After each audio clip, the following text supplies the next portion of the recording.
পাদপদ্মে আমার ভক্তিপূর্ণ সাষ্টাঙ্গে প্রণাম। এবং আজকে মায়ের শ্রী শ্রী মায়ের জন্মতিথি উপলক্ষে সকল ভক্তবৃন্দদের আমারও সাষ্টাঙ্গ প্রণাম এবং আমার ছোট যারা আছে তাদেরকে ভালোবাসা ও প্রীতি শুভেচ্ছা। আজ আমরা এখানে সকল উপস্থিত হয়েছি কারণ আমরা সবাই জানি শ্রী শ্রী মায়ের জন্মতিথি।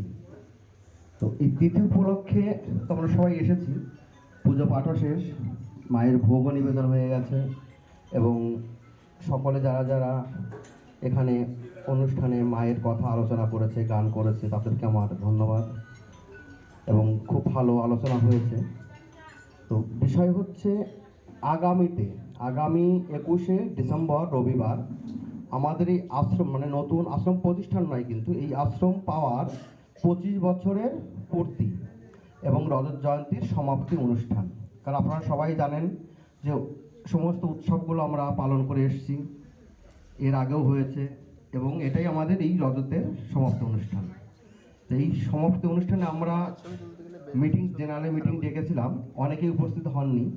তো সকলের কাছে আমি করজোরেই বলবো আপনারা অন্তত এই জেনারেল মিটিংগুলোতে আসবেন, কেননা সকলের মতামত জানার আমাদের বিশেষ দরকার হয়। কেননা সকলের তো আইডিয়া সমান নয়, কারণ আমাদের ছোট মাথা যেটুকু আমরা বুঝি হয়তো সেইভাবেই করছি, কিন্তু ভালো ভালো হয়তো আর আপনারা আইডিয়া দিতে পারেন ভালোভাবে কীভাবে কী করলে আশ্রমটা সুন্দরভাবে চলবে।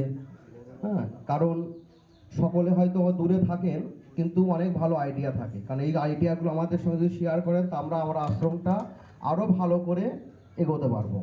কারণ আশ্রমটা যত ভালো চলবে তথাপি আমরাও ঠিক ঠাকুরের কাজ ঠিকঠাক করতে পারবো, কেন সেই তো সব করায়। কারণ অনেকের মধ্যে অনেক প্রতিভা থাকে, হয়তো প্রকাশ হয় না। তো আমরা চাইছি সেই প্রতিভাগুলো আপনারা একটু আশ্রমে কাজে লাগান, তাহলে কি হবে, আশ্রমটা অনেক সুন্দর হবে। আর একটা জিনিস আমরা করব, যেটা আপনাদের কাছে মতামত নিয়েই করব, হয়তো যদিও আজকে জেনারেল মিটিং নয় তবুও একটু যেহেতু আমরা উপস্থিত হয়েছি, যে আমাদের একটা মান্থলি চাঁদার একটা ঘাটতি দেখা দিচ্ছে, যেটা আমাদের সবাইয়ের কাছে পৌঁছাতে পারছি না।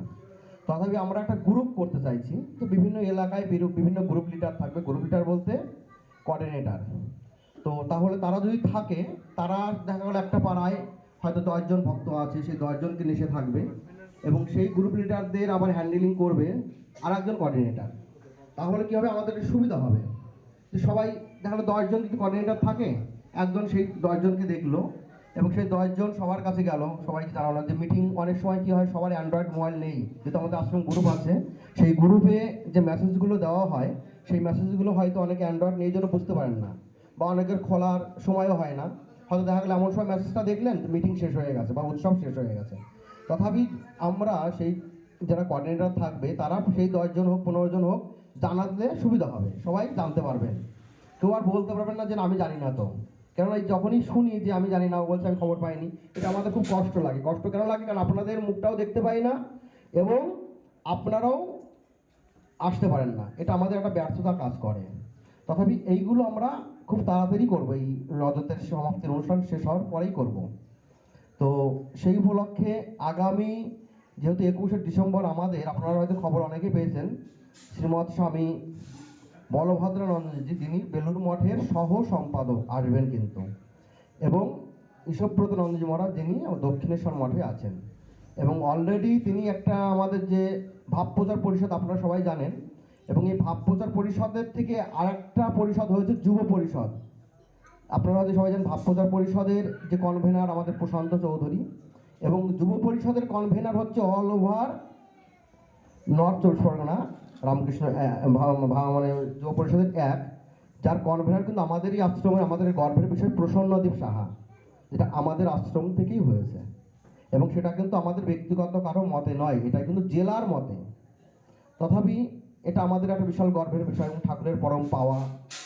তো সেই উপলক্ষে এই যুব পরিষদ যেহেতু আছে এবং প্রত্যেক 28 তারিখে দক্ষিণেশ্বর মঠেও আমাদের রয়েছে যুব সম্মেলন, তথাপি বলভদ্রানন্দজি মহারাজ কিন্তু ইনার হেড, তিনি কিন্তু আসছেন। এবং সে এসে যদি দেখে যে আমি এসছি এখানে মাত্র 110 ভক্ত একটা মানে যুব পরিষদের কনভেনার আশ্রমে, তাহলে খুব লজ্জাকর ব্যাপার। তাহলে তো আমি চাইছি যে আপনারা আজকে যারা এসছেন প্রত্যেকের পরিবারকে নিয়ে, আমি বলবো না যে আপনি ওই গ্রাম থেকে 2 জনকে নিয়ে আসুন, তা নয়, প্রত্যেকের পরিবারকে যদি নিয়ে আসেন, তাহলে এখানে যদি আমরা 100 জন আসি, এক একজনের পরিবার যদি 3 জনও করে হয়, তাহলে 300 লোক অলরেডি কিন্তু আমরা এখানে উপস্থিত হতে পারবো। বিকাল 3টের মধ্যে আসবেন, এটা কিন্তু আমাদের বিশেষ দরকার। কেননা যেহেতু বলভদ্রানন্দ মহারাজ আসছেন এবং তিনি অনেক আগের থেকে জানেন যে চাঁদপাড়া রামকৃষ্ণ আশ্রমের একটা যুব সম্মেলন মানে বিশাল ব্যাপার। এটা বেলুড় মঠে যেরকম সুনাম, গোলপাড়াতেও সেরকম সুনাম। এবং নরেন্দ্রপুরের যে এখন সেক্রেটারি মহারাজ স্বামী শাস্ত্রজ্ঞানন্দী মহারাজ, তিনি খুব পণ্ডিত ব্যক্তি, তিনিও অলরেডি জেনে গেছেন যে চাঁদপাড়ায় একটা ভালো যুব সম্মেলন হয় এবং খুব ভালো একটা পাঠচক্র চলছে। এটা আপনাদের আশীর্বাদ, ঠাকুরের পরম কৃপা। তথাপি আমরা চাইছি যে প্রত্যেকে একটু অন্তত ওই দিনটা 3টের মধ্যে সবাই আসবেন। তাহলে কি হবে, আমাদের বলভদ্রনাথ মহারাজের লেকচার বা তার বক্তব্য শোনার কিন্তু সবার সৌভাগ্য হয় না, কেননা এত তিনি ব্যস্ত থাকেন যে সেখানে আমাদের অনেকেরই যাওয়ার সময় হয় না। তথাপি আমাদের এটা পরম পাওয়া যে অনেক কষ্টে তাকে পেয়েছি এবং তিনি আসছেন, এটা আমাদের কাছে কিন্তু তাকে দেখা বা তার কথা শোনা একটা পরম পাওয়া। তথাপি প্রত্যেকেই কিন্তু 3টের মধ্যেই চলে আসবেন এবং সকলকে নিয়ে। কারণ আমরা যদি প্রত্যেকে যদি ওই একই কথা বললাম যে সবার পরিবারকেই যদি নিয়ে আসি, তাহলে অসুবিধা হয় না। কারণ রোববার সবার ছুটির দিন, একটু কষ্ট করে আসবেন এটাই। এবং সকলকে ধন্যবাদ জানিয়ে আমার একটু এইটুকুই বলা। নমস্কার।